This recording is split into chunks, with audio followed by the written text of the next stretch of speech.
மூளை இல்லாதவங்களா உங்களுக்கு ஒரு சேலஞ்ச். இந்த பிரபஞ்சம் பிக் பேங் பெருவெடிப்பு அப்படிங்கிற ஒரு விஷயத்தினால வந்து விரிவடைஞ்சிட்டு இருக்குன்னு சொல்லப்படுது. இது விரிவடைகிற இதுக்குள்ள என்னென்ன இருக்கு அப்படின்னு கேட்டா ஆற்றல்கள், பருப்பொருள்கள், விண்வெளி, நேரம் இருக்கு. இந்த ஆற்றல்கள் அப்படின்னு சொல்லப்படுறது நினைவாற்றல், ஒளி ஆற்றல், எல்லா ஆற்றலுமே இருக்கு. இதுக்குள்ள அடங்கியிருக்கும். இந்த ஆற்றல்கள் மாற்றம் நடக்கும். பருப்பொருள் இருக்கு. இந்த பருப்பொருள் திட, திரவ, வாயு நிலையில இருக்கு. இந்த திட, திரவ, வாயு நிலையில இருக்கிறது என்னென்னு பார்த்தா hydrogen, helium, lithium, beryllium, boron இந்த மாதிரி பீரியாடிக் டேபிள்னு சொல்ல போற இந்த டேபிள்ல இருக்கிற எல்லா எலமெண்ட்டுமே வந்து பருப்பொருள்கள் தான். இது எல்லாமே எங்க இருக்குன்னா விண்வெளியில மாற்றம் அடையுது. இது ஆக்சுவலா வந்து இந்த பருப்பொருள் ஒரு பெரிய பருப்பொருளா இருக்கு. அதோட மாஸ் அளவுக்கு அதிகமா இருக்கு அப்படின்னா அது விண்வெளியும் மாற்றக்கூடியது அப்படின்னு சொல்றாங்க. இந்த விண்வெளி, நேரம் இது எல்லாமே தொடர்புடையதா இருக்கிறனால விண்வெளியில கொஞ்சம் சேஞ்ச் ஏற்பட்டுச்சுன்னா நேரத்திலையும் கொஞ்சம் சேஞ்ச் ஏற்படுது அப்படின்னு சொல்லப்படுது. இது எல்லாத்துக்குமே வந்து விதிகள் இருக்கு. ஆற்றல்னா இப்படிதான் மாற்றம் அடையணும். பருப்பொருள்னா இப்போ எக்ஸாக்டா சொல்லணும்னா ஒரு முட்டை எடுத்து ஒரு கொதிக்கிற தண்ணிக்குள்ள நீங்க வைக்கிறீங்க ஒரு 10 நிமிஷம் அப்படின்னா அந்த முட்டை வந்து அவுச்சி முட்டை ஆகுங்கிறது அதோட ஒரு வேதி வினை தான். இப்படி எல்லாத்துக்குமே விதிகள் இருக்கு. இப்படி ஒட்டுமொத்த யூனிவர்ஸுக்குமே ஒரு ஈக்குவேஷனை போட்டோம்னா ஆற்றல்கள் கூட்டல் பருப்பொருள் கூட்டல் விண்வெளி கூட்டல் நேரம் கூட்டல் விதிகள், அதாவது யூனிவர்சல் ஆப்ஜெக்ட் பிளஸ் யூனிவர்சல் லா, இதுதான் ஒட்டுமொத்த யூனிவர்ஸுமாவே இருக்கு. இப்போ இதுல வந்து நம்ம வந்து ஒரு தெர்மோடைனமிக்ஸ் லா,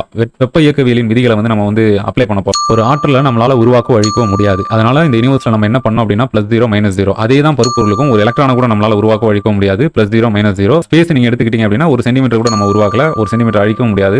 டைம்ல அப்படிதான் ஒரு செகண்ட் உருவாக்கல, ஒரு செகண்ட் அழிக்கவும் முடியாது. விதிகள்லயும் அப்படிதான். டோட்டல் கால்குலேஷன்ல நீங்க என்ன பண்ணீங்கன்னு கேட்டா +0 -0 எக்ஸாக்டா சொல்லணும்னா வார்த்தைகள்ல இதை வந்து சொல்லணும் ஈக்குவேஷன் இல்லாம அப்படின்னா ஒரு செயலை நம்ம செய்யவும் இல்லை, நடக்கிற செயலை தடுக்கவும் இல்லை. இங்க என்ன நடந்ததோ அது நன்றாகவே நடந்ததுங்கிற கணக்கில் தான் வரும். இதை உங்க மூளைக்கு நீங்க அப்ளை பண்ணலாம். மூளையை நீங்க உருவாக்கவும் இல்லை, அழிக்கவும் இல்லை. மூளை இயங்குறதுக்கு தேவைப்படுற ஆற்றலையும் உருவாக்கவும் இல்லை, அழிக்கவும் இல்லை. பருப்பொருளை உருவாக்கவும் இல்லை, அழிக்கவும் இல்லை. அதுக்கான தேவைப்படுற space, time, law of nature எதையுமே நம்மளால வந்து உருவாக்கவும் இல்லை, அழிக்கவும் முடியாது அப்படிங்கிற கான்செப்ட்ல பாத்தீங்கன்னா ஒரு முடிவை நம்ம எடுக்கவும் இல்லை, அந்த முடிவு எடுக்கப்பட்ட அந்த டைம்ல அந்த முடிவை நம்ம தடுக்கவும் இல்லை. ஸோ டோட்டல் கால்குலேஷன்ல ஒண்ணுமே நம்ம பண்ணல அப்படின்னு வரும். எது நடந்ததோ அது நன்றாகவே நடந்தது, எது நடக்கின்றதோ அது நன்றாகவே நடக்கின்றது. என்ன நடந்துச்சுன்னு கேட்டா பிக் பேங் நடந்தது. இப்போ என்ன நடந்துகிட்டு இருக்குன்னு கேட்டா பிக் பேங் நடந்துகிட்டு இருக்கு. இப்போ என்ன நடக்க போகுதுன்னு கேட்டா பிக் பேங் நடக்க போகுது. அவ்வளவுதான் கால்குலேஷன். மார்வல் சினிமேட்டிக் யூனிவர்ஸ்னு ஒரு யூனிவர்ஸ் இருக்கு. அந்த யூனிவர்ஸுக்கான ஈக்குவேஷன் என்ன அப்படின்னு பாத்தீங்கன்னா E=mc²ல ஆற்றலையும் பருப்பொருளையும் சேர்த்து பவர் ஸ்டோன் ஆக்கிட்டாங்க. பவர் ஸ்டோன், ஸ்பேஸ் ஸ்டோன், அடுத்து டைம் ஸ்டோன், அடுத்து ரியாலிட்டி ஸ்டோன். அதாவது இந்த ஆர்டர்ல நான் வச்சிருக்கேன். இதுக்கு மேல நிறைய ரத்தின கற்கள் இருக்கலாம். ஆனா பேஸா ஒரு சிம்பிளிஃபை பண்ணி சுருக்கி உள்ள வச்சது இந்த ஈக்குவேஷன் தான். இப்போ நீங்க வந்து ஹிந்துசம் அப்படி நீங்க எடுத்துக்கிட்டீங்க அப்படின்னா அதுல வந்து பாத்தீங்கன்னா